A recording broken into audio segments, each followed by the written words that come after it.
Welcome to the Women's Hoop Show. Alyssa Thomas may have gotten another triple-double, but it wasn't enough to stop the Aces from sweeping the Mercury in the finals. A'ja Wilson and the Aces win their third championship in 4 years. I can't believe it. That is a really big deal, you guys. We'll break down the game and reflect back on both teams, especially how the Mercury's rookies really helped push them into the finals. Plus, we'll talk about the aftermath of Nate Tibbetts' ejection. That was crazy. How Cathy Engelbert was booed very loudly at the trophy ceremony. And A'ja sent her a blunt 5-word message. We'll talk about that all. And before we close it out, we'll also catch you up on some of the latest news happening off of the court. We got a lot to go to. Let's get into it. Sheryl Swoopes. Brr, brr, brr, brr. What's up, Jordan? In the building. I am so excited that you are here so that we can talk about this game 4, these finals, the Aces. A'ja Wilson. I want to know if you gave her a new middle name yet. I have so many questions. So many questions for you. But first, how are you? How you doing? I'm amazing. I wasn't ready for the season to be over. Me neither. I mean, Me we know neither. at some It hasn't point hit it's going to me be yet. over, but I'm like, oh gosh. It's kind of like when the people out there who don't really watch the W and really truly understand what they're missing, when NBA season's over and they're like, oh, there's no basketball. That's how I feel now that the W season's over. I'm like, oh, there's no basketball. So don't come for me talking about, well, the NBA is starting. No, there is no basketball. So, yeah. But other than that, I'm great. How are you? I'm doing wonderful. I was also in the same camp of not ready for it to be over. I was like, there were times in the game, and we'll talk about game 4, but there were times that I found myself rooting for the Mercury to like fight back so that we could have more basketball in the coming days. I was wait, I don't want this to be a sweep, but the Aces, they looked focused. One of the things I wrote down, I was taking notes throughout the game, they looked sharp. Like they just looked like the sharper team. And so they said, yeah, we're gonna wrap this up. We're tired. We're gonna wrap this up and win in 4. Yeah, I don't even want to get into my thoughts until we really get into my thoughts, because Okay. I have thoughts. I want to hear all of your thoughts, all of them. But congrats to the Aces. Congrats to the Aces. Are the first year where we could have 7 games, they said, nah, we ain't doing that. Our legs are heavy. We're ready to wrap what did A'ja say? She said, I'm ready to get my nails done, ready to get my hair done. I love the off season. And she immediately got those nails done. We saw her on Sunday. Quick. Yeah.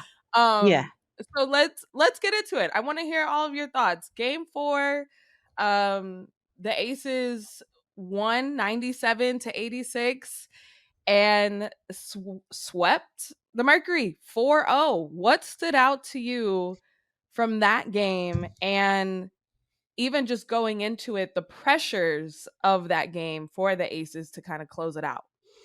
So first thing is, I really don't think the Aces felt any pressure.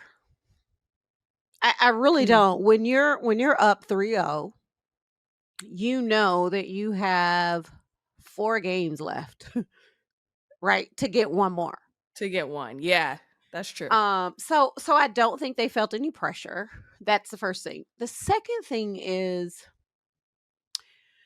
there's always a lot of what ifs, right? And I'll go back to the Mercury Link series, because a lot of people had the questions of, what if he didn't get hurt? Would the outcome have been different? Would Minnesota have won instead of Phoenix, right? So there's a lot of what ifs. So I go to this series. My big what if in this one is if Satu Sabali isn't out with a concussion, do they win game 4? I don't know that, but I do know having Satu in the game makes a big difference. Just from an offensive standpoint, like when Satu Sabali decides that she's going to be aggressive and attack and score the ball, Satu's a really, really good player, and she makes Phoenix that much better. Yes. Here is my biggest head scratcher. And I'm gonna preface this by saying it's easier said than done, because I don't know any player in this league that honestly can guard A'ja Wilson one-on-one, because Asia's that good. Yeah. But my biggest head scratcher in this entire series was, listen, A'ja Wilson has proven that she can single-handedly beat you. And yes, I'm going to give every player credit on this Aces team. Dana Evans, I thought was huge, shot the lights out. Jewel Lloyd showed up in big moments. Nalissa Smith, Jackie Young, Chelsea Gray, like all of them. Even in saying that, I'm going to take my chances and say, A'ja Wilson, I don't care if I have to quadruple team you. You can't get 30 again. You can't. You just can't. Yes, she's that good where she can. But I kept wondering. So here's what I like. I'll go to game 3. Sorry. Yes, you switched up and had Mac start off on A'ja. Then you put DeWanna on her. Just from DeWanna's length, I thought it actually bothered A'ja a little bit until A'ja got used to it, right? But from a physical standpoint, DeWanna can't match up with A'ja down low.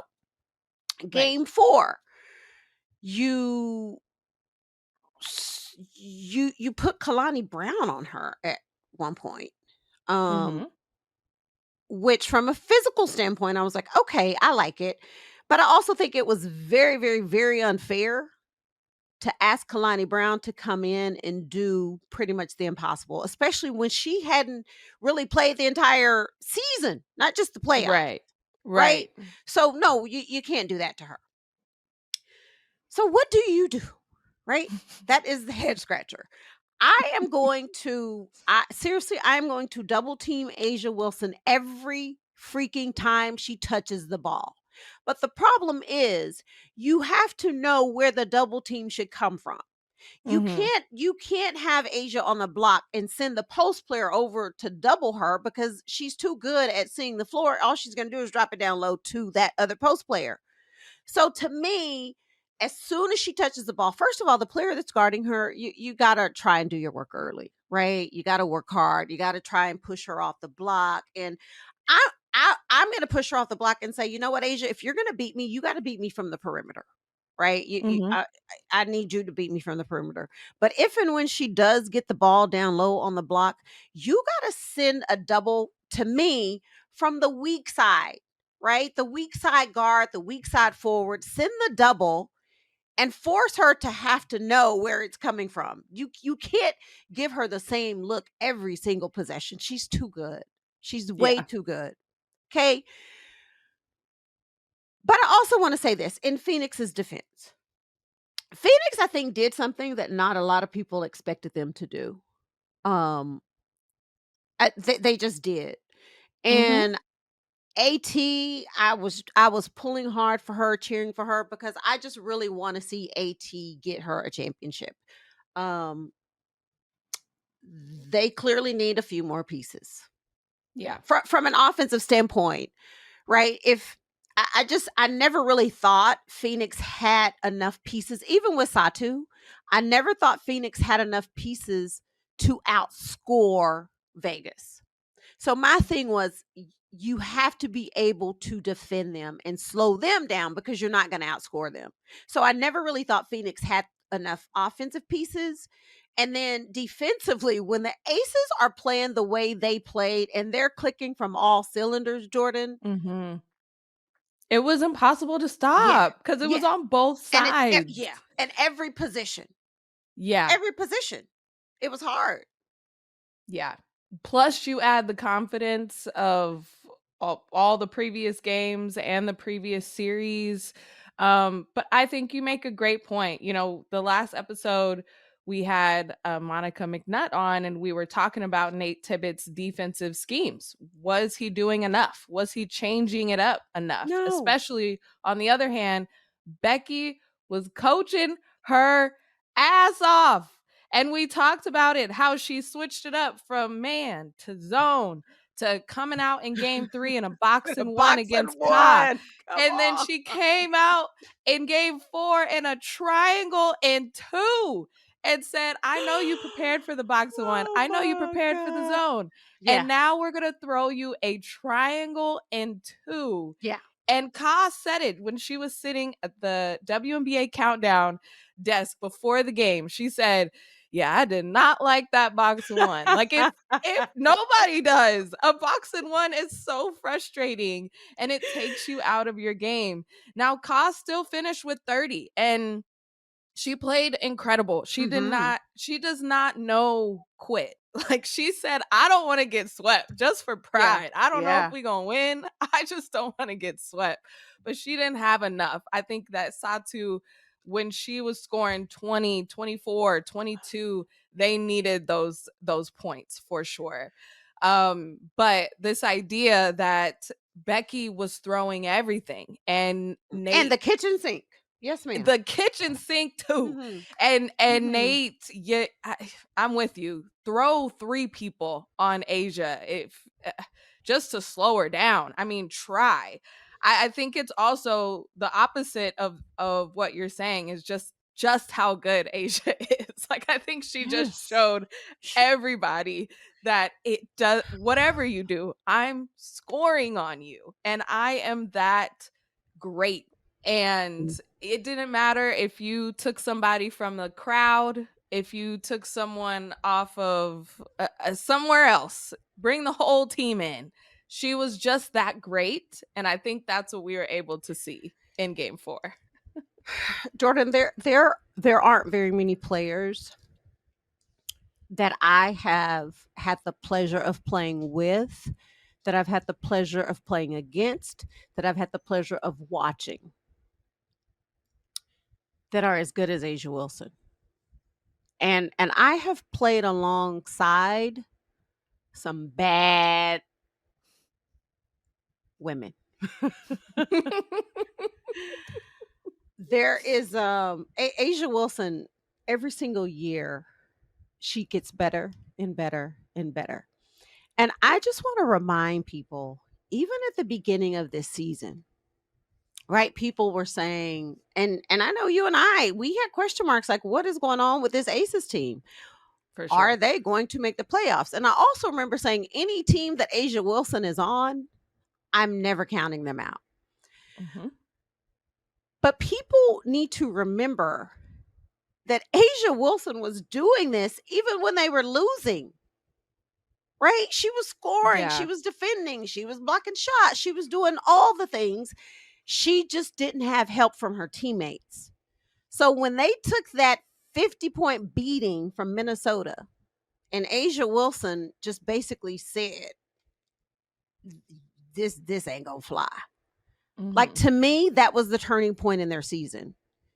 For sure. And once everybody else started playing the way they're capable of playing, and what a great pickup Dana Evans, Alyssa Smith, Jewel Lloyd finally shooting the ball like we know she can.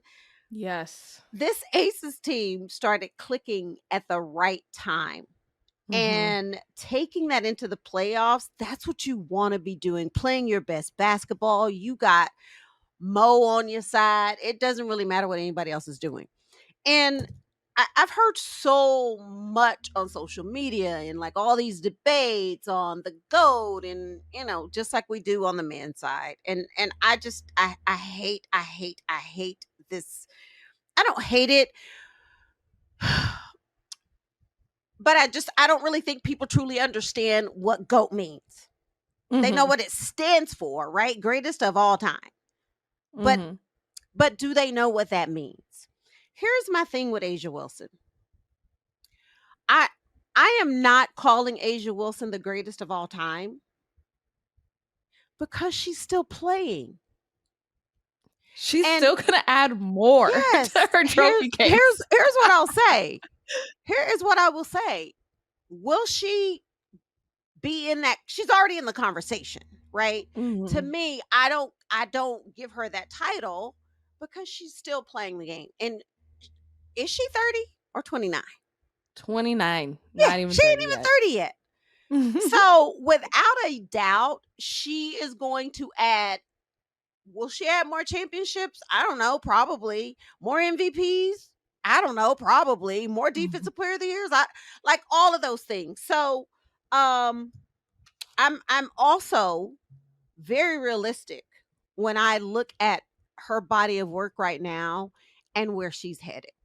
Asia Mhm. is only going to get better, and I am so honored and excited that I get to witness her greatness. Mhm. So you ask if I had another middle name for her. The middle name I have for her is not appropriate for this show.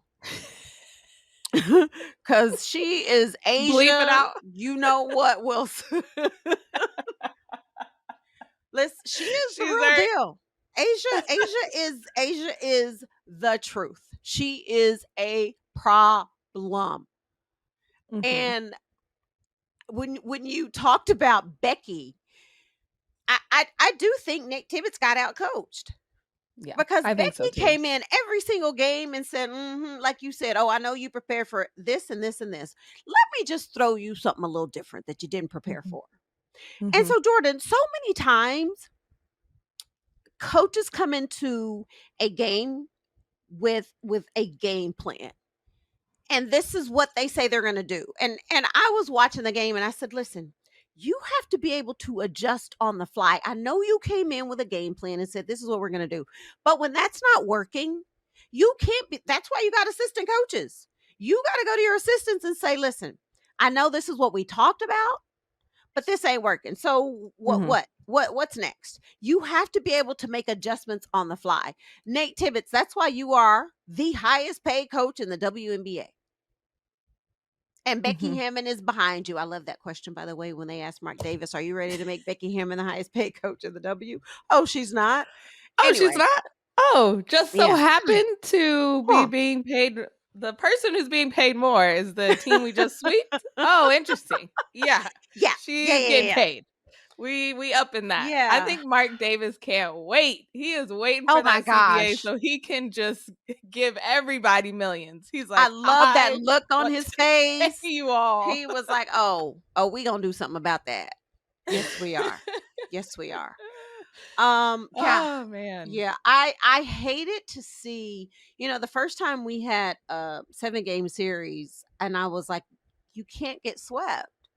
I Like know, I you know. got to That's get tough. one. Um yeah, what I do love about the Mercury though, and you said this about Ka, like there's just no quit in them.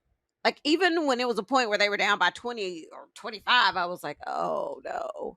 And they kept Mhm. coming back and kept coming back and kept coming back and actually made a game out of it. I Yes. just there's just so much that we can say about this series and game 4, but I just want to go back to game 3 for a second because that shot that Asia hit, like It's crazy. you know how there's always these iconic moments and posters and pictures. Like to me, one of them, the Michael Jordan one, where he had his tongue out, and they say he pushed off on a Mhm. what's his name? Utah. Uh, Mhm. yeah, I can't think of his name, but like to me, and then he hit the shot. That's like one of those iconic moments that people will always talk about, whether it was a foul or not. That's what I think that shot that Asia hit, like people are going to always talk about that shot.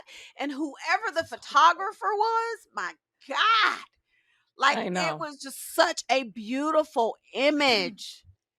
With the And 2.2 yeah, on the clock. With the right? 2.2 on the clock, the How about turnaround. that? And it's just like we're saying, we're like, you can't do single coverage. It was over two people. It was over a couple in Alyssa Thomas and And DeWanna Bonner. DeWanna. It didn't matter. I think that, I mean, you make that shot, and we talk about it all the time. Sometimes that's hard to bounce back after that emotional type of win, and you have to turn it around two days later to finish the deal. And that's what I was even more impressed by, for A'ja Wilson to come out and say, yes, I hit that shot. Yes, that was a close game. I'm going to get 31 again on you, like in the next couple days. And that was just so incredible to watch. And, we talked about it. First ever player to win MVP, Defensive Player of the Year, and Finals MVP in the same season. Sheryl, you were there. You were at Game 4, and you were able to hug A'ja and celebrate with her after she won the championship. What was that moment like?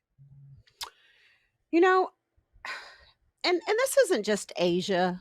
Like, for me, I just really love supporting the players in whatever moment they're in. So I even went to support DeWanna and AT, and just to be there, because it's hard to win a championship, but it's also hard to make it to the finals. For sure. And I also wanted to be present just in case the Aces won their third championship, right? For me, with A'ja, there's a special connection and relationship that we have. And I see a lot of myself in A'ja when it comes to, like, being the first to do a lot of stuff, and also hearing the negativity, and hearing people doubt you, and hearing people question if you're ready for the moment, if you're really that good. And you got me getting emotional over here, because every time I hug A'ja, there's a special bond there. And I felt all of her emotions in that moment. I am not going to share what she said to me and what I said to her. Just know that it was such a special moment, not only for her, but for me. And I just think what A'ja continues to do, in spite of all the stuff that she has to deal with, the negative stuff, she puts her head down and she just does the work. She just gets it done, and it doesn't really matter what anybody has to say, what they think. A'ja Wilson is her, like, without question. And I don't know, I'm so proud to be able to call her a friend. And then her mom and her dad, and it was just really a special moment to be able to be present, to watch history be made. Because, and you said it, what A'ja has done, and I said every year she gets better. What she's done this year, first player ever to win MVP, DPOY, Finals MVP, and a championship in the same year. Jordan, that's hard to do. It's really hard. My God. Like the hardest. Oh my God. It's incredible. And incredible. I just love watching her greatness. And the thing that I probably love even more than watching her greatness is how her teammates respect her, and how she pays that same respect to her teammates. And to me, that's what makes you a great person and a great leader. Yes. It's like what I always say. I love when great things happen to great people. Like, that is the definition of what the success and the all the positive things that A'ja Wilson is getting, and she deserves. I'm so excited. 100%. Okay. We have more to talk about. We're going to step aside, pay some bills really quick. And then when we come back, I want to kind of zoom out and look at this dynasty of the Aces, how they've built it. And then also, like you said, it's hard to get to the finals. How did the Mercury get here and how can they build off of this? So we'll talk about that on the other side. Welcome back to the Women's Hoop Show. And we talk about the phrase and the word dynasty a lot. And it came up a lot with the Aces winning their third championship in 4 years. Sheryl, you were a part of the first dynasty in WNBA history with the Houston Comets. What comes with that word? What comes with being a part and associated with a dynasty? And now that A'ja Wilson, Chelsea Gray, Jackie Young, like they are all a part of this and what Las Vegas has built. Because I've heard that too. And okay, now just for a moment, I need to go back to my Comets days. Okay, please do. That's why I asked. Listen, we want it. I said it earlier. To make it to the finals is hard. It's hard because a lot of things have to go right? Injury, staying healthy, clicking at the right time. Everybody understanding their role and performing their role to the best of their ability. All those things, everything has to line up. And then to win a championship, all of that has to happen and then some, right? For us to be able to win 4 and not just win 4, Jordan, we won 4 in a row.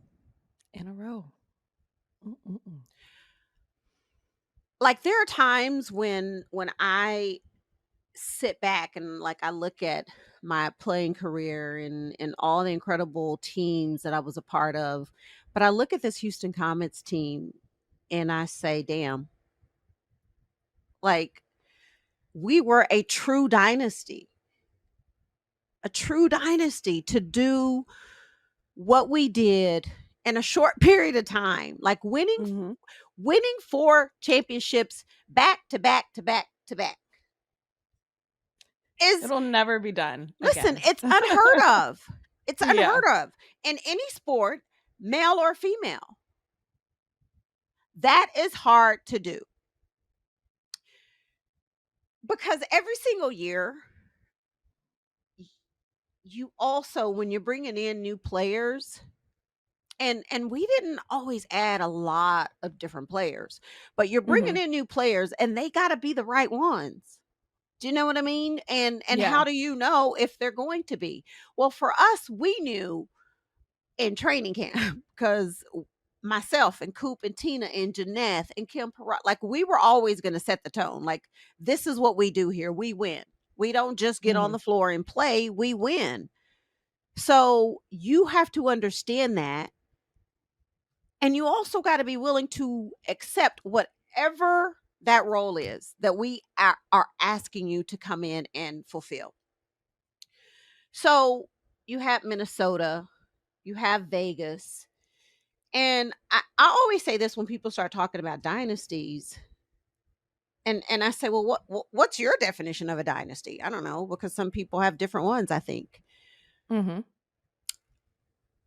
I do think this Aces team, especially, and you named them, Jackie, Chelsea, A'ja. I'm going to put Becky in there, right? Yeah. What they built, 4 years ago, 5 years ago? I think people looked at that team, and when they won the 2 in a row, they were like, oh, we got another dynasty here. And then they didn't win the third one, like in a row, right? So then the question became, well, is this a true dynasty? Seeing what they were able to do this year, especially after how the season started. Yes. Listen, it would have been really easy for them to fold and say, all right, this just isn't going to be our year. And here's the other thing that people on the outside don't really understand. None of us are in the locker room, right? To know what's going on, what's being said. Are they all best friends? I don't know that. Probably not. But they respect each other. Mhm. And that's why they were able to turn this season around. When your leader, when Asia Wilson can call every single player out and say, listen, you got to be better. You got to be better. You got to be better. I got to be better. Yeah. And they say, we hear you. We got you. We will be better. And then they're able to come out, win a championship. Yes, I think this Las Vegas Aces team, they have built a really, really good dynasty. What I think makes what we did differently or different because we did it in a row. Mhm. That's I really don't know if people understand just how difficult that is, Jordan. Oh, it's the hardest thing ever. I remember when it was, after Asia did go back to back and you two had a conversation and she asked you, what does it take to win 3 in a row? Yeah. Like you guys had those conversations because it feels so unattainable. It feels like it was a once in a lifetime thing. Like I don't think we will ever see that again. And so for Asia to want to aspire to Yeah. do that, Yeah. I remember you two having those conversations. And I think, when the graphics go up on ESPN and they talk about dynasties, they put the comments up there. They also put the links up Uh-huh. there for winning 4 and in the amount of time Mhm. that they won it. And now the Aces are up there. But I think you are so right. It would be different because, correct me if I'm wrong, and every season that you guys were going into, it was like, okay, it's Houston has the target on their back. Of It's course. Houston's to lose, Yep. right? With this Aces team, we talked about it. They make few changes in the offseason. You take out Kelsey Plum, she goes to the Sparks. You bring in Jewel Lloyd. I think the expectation was there, Mhm. but once we saw it develop, we had so many question marks. And then I don't think it was a point until August, until they were in that winning streak where we were like, oh shoot, they could possibly win another championship. But it was very much Minnesota. This is your chance to get Yes. 5, to win the most championships out of any WNBA team. That was the storyline being pushed. So to have it Well, flipped and reversed to the Aces ended up winning and being a part of that dynasty conversation, I just thought was interesting. well, let's even go back a little bit further because the conversation in the beginning was, will the New York Liberty repeat? Right. Yeah. Right? Could that be a new dynasty? Yeah. Could this be the start of something? And Mm-hmm. so to again, to win one is difficult. To repeat is even harder. You Mm-hmm. know? Mm-hmm. Here's where so with the Aces after their second one, even as a GM, as a coach, you also have to look at your organization, your team. And yes, we had our big 3. But I throw Janeth Arcane in there. Mm-hmm. We could have had a big 4, right? And I don't think people really talk enough about what Janeth Arcane did for our team. But we also had really, really, really good role players who understood their role. Jordan, we had great practice players that got us ready. Do you know Mm-hmm. what I mean? So Yeah. what I feel the Aces kind of missed out on in that third season was, yeah, you know what Asia's going to do, you know what Jackie's going to do. You got Chelsea, but you have to look at that and say, okay, we know we got a target on our backs. What do we need to help them? What Mm-hmm. what other pieces do we need to bring in that will help us put us in the best position to win another championship? I didn't think the Aces made really good offseason moves last year, even this past season. But what I think was huge for them, getting Alyssa Smith Mm-hmm. in the middle of the season, I thought was one of the best moves the Aces could have made, right? Yeah. And then I also felt like, because even in the beginning, Dana Evans wasn't getting a lot of playing time. And I think when Becky or her staff or whoever said Dana needs to be in this rotation, huge, Huge. huge. Yeah. And the shots that Dana Evans hit, especially in game 2, her and Jewel Lloyd, to me, in game 2 in Vegas, the two of them were huge offensively. And I think after that game, if I'm Phoenix, and I know I'm going back home, but after game 2, I probably got on that plane and said, "Damn." We didn't think it was going to be them. Right. Right. For Because sure. we know what Asia, Jackie, Chelsea, we know what they're gonna do. And now we gotta worry about Dana, we gotta worry about Jewel, and even and Alyssa. Mhm. So I just think where and what the Aces are doing right now, depending on what happens in free agency and other moves, Mhm. all the things, we could be having the same conversation next year, saying, well, the Aces are going to go for their fourth, because they absolutely have the pieces in place to do that. I agree. I think it was a little controversial at the time when the Las Vegas Aces did not have a GM. They let go of their GM, and Nikki Fargas, who's the president, said, "We got what we need. We have everything we need." Like, they were not looking to add or make any, an overhaul just because they didn't win the championship last year. I think it was smart. But then for them, like you said, to get that mid-season trade, and Mhm. shout out to Alyssa Smith having to survive the Dallas Wings Mhm. to get traded multiple times in a calendar year and end up a champion How about is that? an incredible story. How I'm about sure that? she did not think her season was going to end this way when she got the call from Indiana, or when she got the call that she got traded in Dallas. So I love that for her. I want to go into this idea that you said it is really hard to get to the finals. Alyssa Thomas is someone that knows that, who has Mm. been there more than anyone else, maybe next to Becky Hammon as a player, and has not won a championship. She knows what it takes to get there, but has not been able to hoist the trophy. That was one of those storylines going into the finals that was super appealing. Like, Yeah.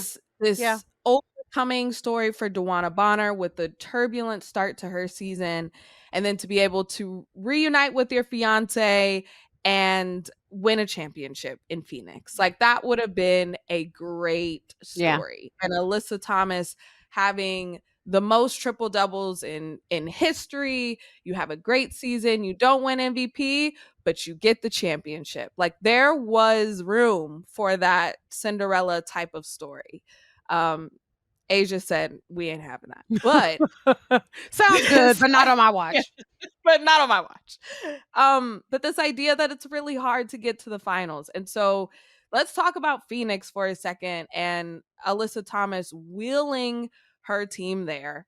Say, get on my back. She goes down with a shoulder scare Mhm. in game 4, Mhm. which I tore my labrum in college. I grabbed my shoulder. Like, I just felt that. Mhm. And you also never see Alyssa Thomas in pain ever. So that was the scariest moment for all of us.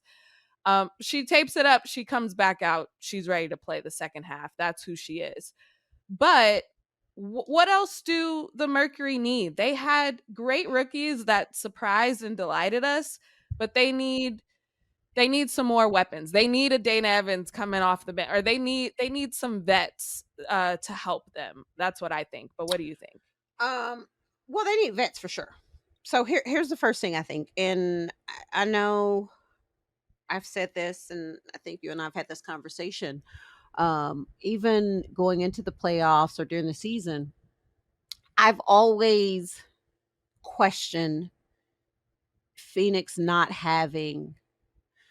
I don't want to say not having bigs, but with Natasha Mack, you're going to get defense from her. right? Mhm. Which you Mhm. need, but she's not that offensive weapon, right? Kalani Brown, your other big who you don't really play. Kalani is the type of player that should be coming in and giving your starter a rest. Mhm. When you look at fours, fives across the league, I'll just go with the aces. Asia Wilson. Phoenix did not have a player to match up with her. You started the series off trying to put AT, and I think AT's a hell of a defender.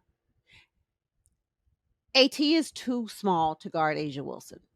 So game 1, game 2, that's what you did. Game 3, you switch it up. Game 4, you switch it up.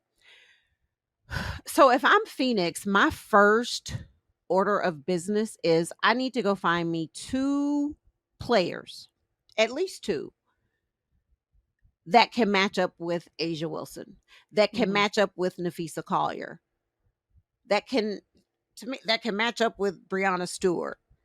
Mhm. Because I know AT will defend 1 through 5. But when you ask AT to have to defend an Asia Wilson, to me, the only way she's going to be able to do that is she's got to get really physical with her and she's going to foul. Then you got her in foul trouble, which takes away her aggressiveness on the offensive end, Yeah. right? So that's not the solution. That's not the answer. So you need to go find you, and not just a 4 that can defend. You need some more scoring. Mhm. I agree with you. The rookies that Phoenix had, I think, surprised a lot of people. And they played well during the regular season. But Jordan, Mhm. playoffs are different. It's Playoffs, different. finals, that's a Yeah. different animal. Yeah. It's a different beast. So, Yeah. yes, you need to go find you a real true 4 that can defend, that can score. You need a 5 that can defend, that can score. And to me, they need some more offensive weapons. Mhm. I just really believe they need some more offensive weapons and some more defense. I just, Mhm. I think I know we don't give participation trophies out over here. We don't, because everything's about winning. Like, we're trying to Yes. win the whole thing.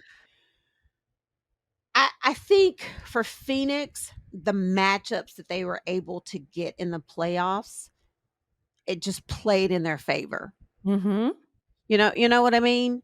And so Mhm. then when it came down to, all right, now this matchup, we really gonna see what we're made of.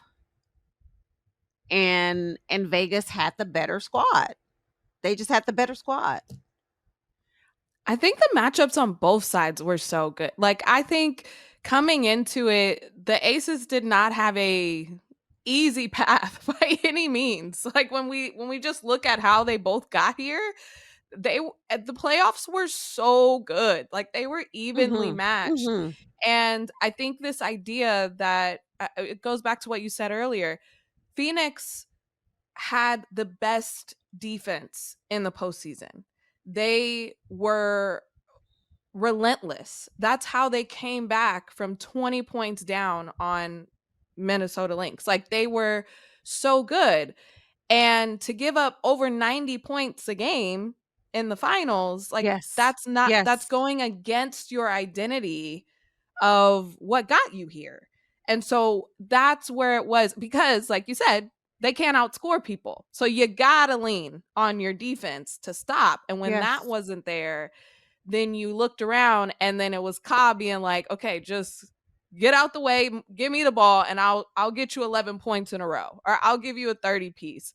But it's not enough when you're getting 18 from Chelsea Gray, 18 from Jackie Young, or 21 and a quarter that she's had. Joel Lloyd coming off the bench giving you double digits. It was Yeah. just too Yeah. much for them. So I agree. I want to shout out, Monique Akoamakani Mhm. starting as a rookie, coming to this Phoenix team. Nobody knew who she was. She surprised everyone in training camp. She got a training camp deal. And now you're starting in the finals. There were just some times that, she was hitting her head, or DeWanna was going to her and just like Yeah.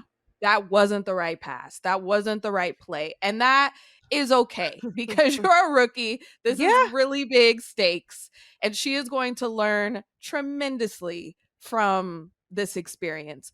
But that youth and inexperience really showed down the stretch where you're going, like, the foil of that is a Chelsea Gray who has been here many of times and is like, I'm comfortable in these finals. Like, it's my second home. Yes. So that's just tough. That's just tough. And you hats off, but you can't expect for more sure. from that. Listen, first of all, my opinion, she should have made the all rookie team.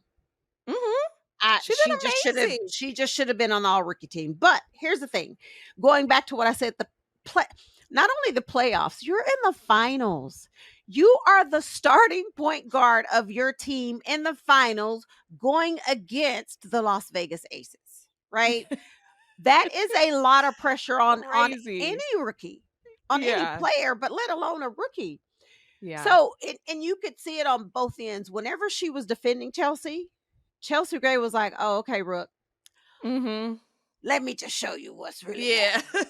Yeah. And then on the offensive end, when she got, so here's what I saw from her during the regular season, and even in the series with Minnesota, she played with more confidence. Like, when she would catch the ball, she was letting that thing fly. Oh yeah, like it not was shy flying. at all. No, Yeah, and was knocking them down. Mm-hmm. In this series, I found myself when I was watching her, it was kind of like she was questioning, like, do I shoot this? Do I not? Oh, but if I shoot it and I miss, then what? Right? Like, she was in her own head.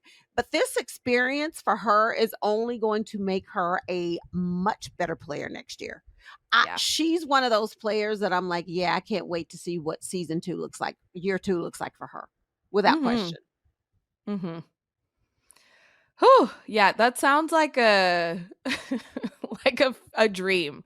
Like, you're like, okay, I'm gonna go to sleep, and then I wake up. You're a rookie starting WNBA finals, and you have to match up with Chelsea Gray. I would be like, oh my god, how did I get here? This Girl, is a nightmare. She's matching up with Chelsea Gray or Jackie Young, and honestly, and even Dana Evans, because it was a tough matchup across the board. It didn't really matter who she was defending.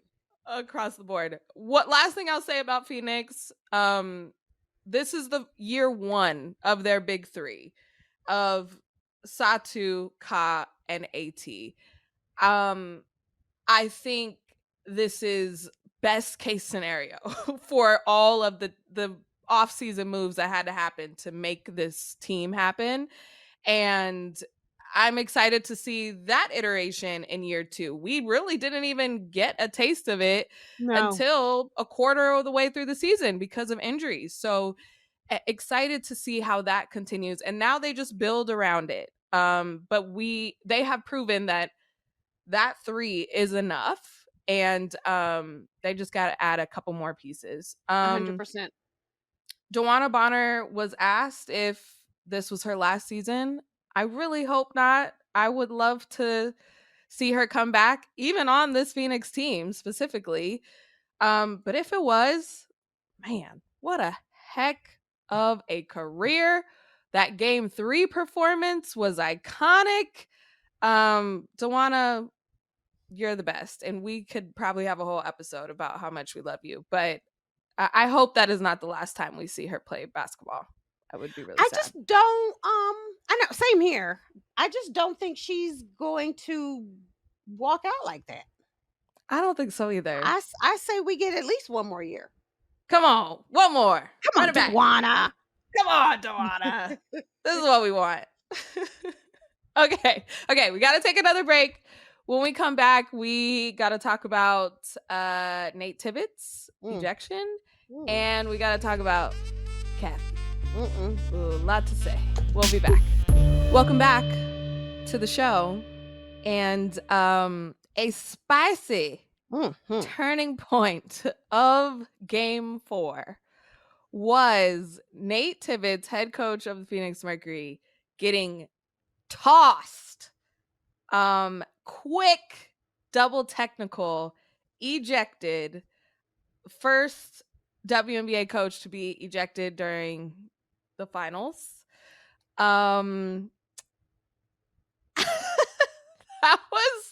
It was shocking, Sheryl. You were there. Was everyone like losing their mind? Me and my husband watching at home were like, what just happened? Yes. I'm sure you were feeling that way in arena too. Jordan, I think everybody around me, we were all like, what happened?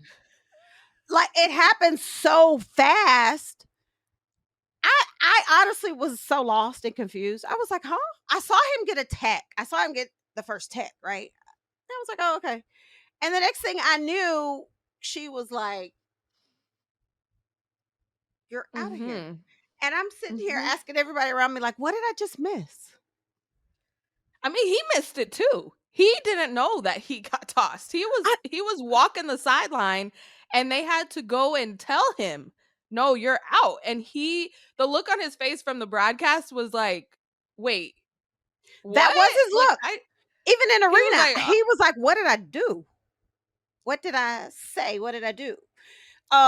Here's my I don't know, because I'm still confused. I was like, did he say something? But this is what I think. I don't know.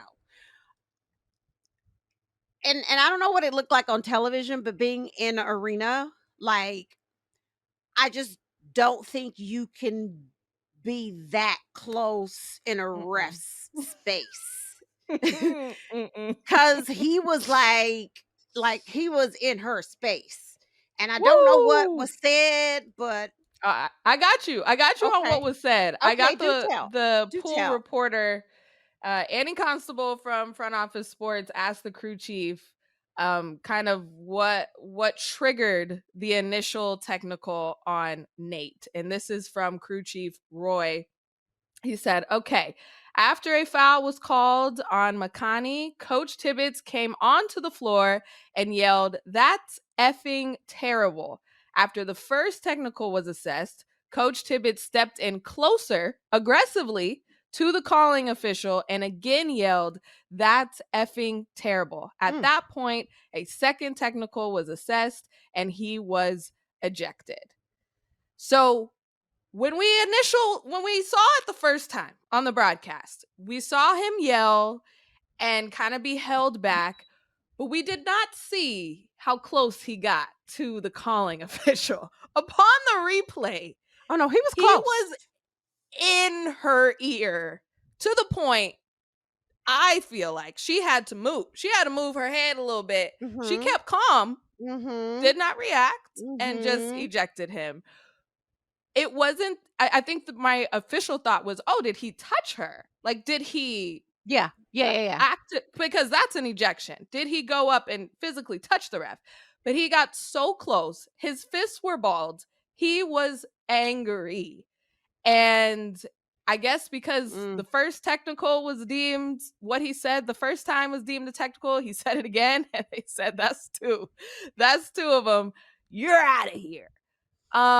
So yes, it was fast, but honestly, once I saw that replay, I was like, yeah, Yeah. that makes sense. That makes sense. Yeah, and I don't typically agree with refs. I On know. any, I don't. But that one, and especially after seeing it, I was like, dude, you can't like be all up on her like that. Nah, you can't do that. So You I can't do that. not He was yeah, talking down to her. Like it was yeah. And I it was not a understand it. good look. Yeah. It was not a good look. He said, after the game that it was embarrassing, quote, one of the weakest double technicals ever. He said he, quote, probably deserved one tech for the initial words, but not an ejection. Emphasized that it wasn't intentional. I think that was the biggest part from his post game. He said, quote, coaches sometimes do it on purpose. Yeah. That was not my intention. End quote. So he was not happy about it. It was also kind of ironic that he was saying throughout these playoffs that he has been the coach that has not talked poorly about the refs. And so he just really sounded off this time. I don't know. Maybe he thought he was going to get extra brownie points during the game for not I don't talking bad about the know. refs. But But he let him have it. He's like, season's over. yeah, it's like, give me the money. Let you have it. But So that was interesting. That was interesting. I'm gonna put this out there because that's kind of what I like to do for all the teams expansion and New York, Seattle, Dallas. Y'all all need a coach. Take a look at Christy Tolliver. Yes. Take a look at Breon January. I'm just saying.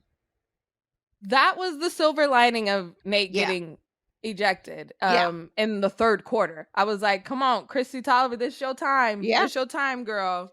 And she stepped up. Listen, I was like, they cut it close. Are we coming back again? Yeah. Yes. Yep. I'm so glad you said that. I feel like I posted that. Christy Tolliver, your time to shine. This is what you could put on your application, girl, your resume. Yes. I loved it. 100%. Okay, so that was added to the drama. And then post game. Aces win the championship. What a great moment. And then, Sheryl, it dawned on me. Cathy Engelbert is going to have to be at this trophy celebration. I have never, again, you were there, so you probably saw them cut to her on the Jumbotron before she was given the microphone. But on the broadcast, I don't think I could imagine somebody wanting to be somewhere else more than Cathy standing there. Maybe she didn't know exactly what was coming, but she knew. She knew. Oh, she knew. You are not very well liked. She looked so uncomfy, so uncomfortable. She had to be there. Oh gosh, yeah. Ooh. Then Holly Rowe goes, and to present the trophy, WNBA Commissioner Cathy Engelbert. Like said it really fast. Because Holly knew what was coming. Holly knew what was coming too. Oh my God. And then the rain of the loudest boos I have ever heard in my 31 years of life. Yeah, I probably was one of those boos. Now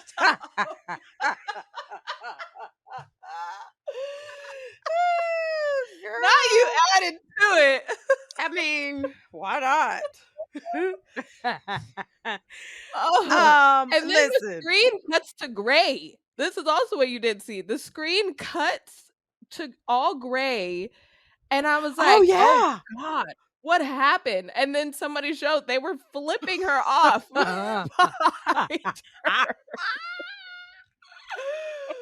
Oh my God. Oh, I mean, this is awful. I know that was so tough for her, but oh God. I just wanted to make sure that they were as loud. I don't know what she was. I don't know what she was expecting or what she was thinking was going to happen in that moment, especially after Feed said her thing and then Cathy had her thing and basically called Fee a liar. Call her a liar. I mean, we gonna boo you. We are going to boo you. We don't think she's a liar. Lying, then tell us what you did say. No. Okay, this is another episode. Okay. Yeah, that was funny to me. I actually was laughing though, because she looked like, oh my God, can someone else please do the trophy presentation, or let's make it real fast so I can just get out of here. She definitely asked her team. She said, "Do I have to do it?" They say, "Yeah, it would look worse if you didn't, but yeah, you got to." The second, so I laughed very hard the first time she presented the trophy to Mark Davis. But the finals MVP, Asia snatched that trophy so fast. She didn't want to stand there. Cathy, she didn't want the photo with Cathy. She snatched that trophy and started celebrating. And I said, That was perfect. That was Girl, but the Asia's best facial thing. expression when they started booing, Asia was like, "Oh, girl, give me And my Jewel. trophy because I don't want no parts of this." That was funny. It was funny. That was funny. That was a good laugh. That was Yeah, I a did. I really, was cracking really, up. I was cracking really up. good laugh. After the game in the post-game press conference, Chelsea Gray was asked about that moment with Cathy being booed. And she said, quote, "When you have great players, you need to treat them like that. That's payment, that's treatment, that's revenue share. You have to value them like that because there's no league without the players." End quote. Well said. Asia Facts. was playing her tambourine during the press conference in agreement. Pink tambourine, my God. And Asia Oh my said, God. "Don't play in our faces." And that is coming from your MVP, your finals MVP, your depoy, like the best player in the league. So that spoke volumes. She didn't have to say too much, but that spoke volumes. But whew, that was so funny. We will continue to talk about CBA negotiations because the deadline is quickly approaching, but I believe it was already put out there that an extension has been agreed upon from both sides because we know that they're not going to reach the 31st deadline. No.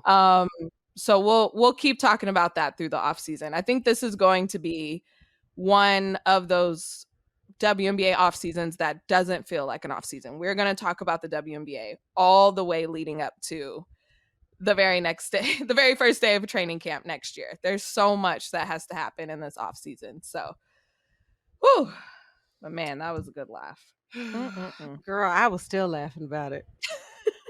You know how when players are on the court and when they're trying to get the fans into the game and they're like telling everybody to stand up and be loud? Yeah, yeah. That's what I was doing. I was raising my hands when the fans are booing.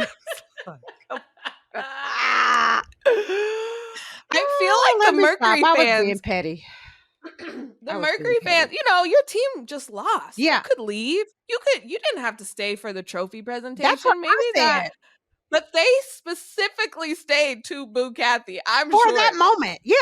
Because I'm they sure. weren't there to cheer on the Aces winning. Right?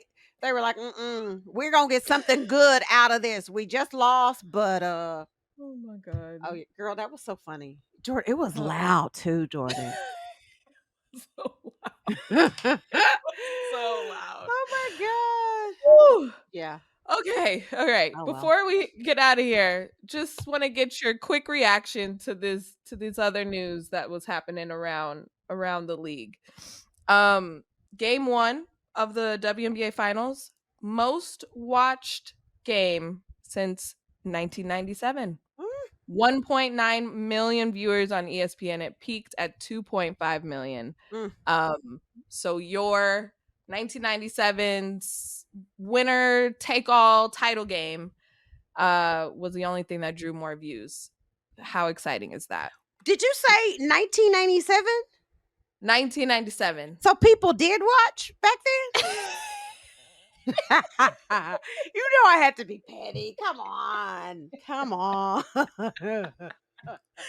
Yeah, I guess so, right? Ooh, yeah, I'm just saying. Listen, crazy. there's no doubt, no question.